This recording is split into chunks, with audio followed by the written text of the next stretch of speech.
So a couple questions on Brittney Griner. In his post-election day press conference, the president said, quote, "My hope is that now that the election is over, that Mr. Putin will be able to discuss with us and be more willing to talk more seriously about a prisoner exchange."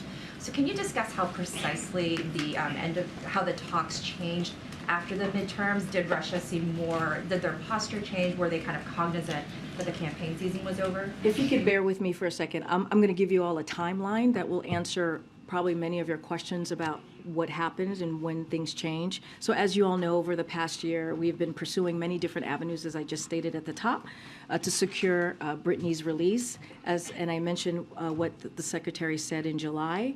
But since that time, U.S. officials continue to press Russia publicly and privately to engage in good faith negotiations, pursuing a variety of different options. In recent weeks, though, it became clear that while the Russians were willing to reach an agreement to secure Brittney's release, they continue to treat Paul differently, as I just stated, with their totally illegitimate charge that they levied against Paul. In this last week, the president approved moving forward with releasing Viktor Bout in exchange for bringing home Brittney Griner. Over the last 48 hours, Brittney was moved from the penal colony where she was held in Russia to Moscow and then flown to the UAE. Bout conditional grant of clemency was not completed until today, when U.S. officials in the UAE verified Brittney was there too and ready to return to the U.S. Yesterday, U.S. officials met with Paul Whelan's family to inform them of the news, and I expect, as the president said earlier today, this president will speak with them later or when they are ready to have that conversation, understanding, and the president said this as well, how difficult of a moment this is for the Whelan family.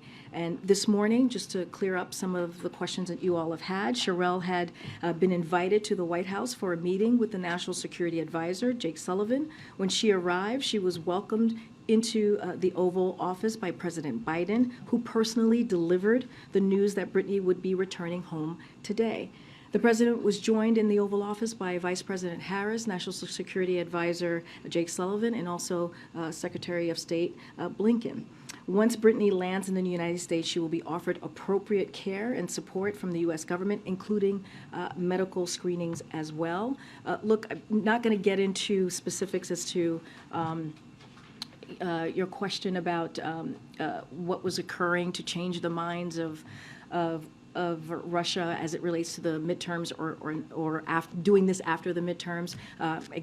I'm not in the business of speculating how Mr. Putin thinks. What we want to make sure that is very clear, the president made a promise and he kept his promise, and not just to Brittney Griner. He's keeping his promise. He's going to do everything, his team is going to do everything that they can to secure Paul's return as well, and other Americans that are wrongfully detained abroad. And so we have seen this happen, right, just across the president's administration. We've brought home, the president has been able to secure about a dozen wrongfully detained or hostage individuals, Americans, bringing them home. We saw the situation with Trevor Reed just this past April.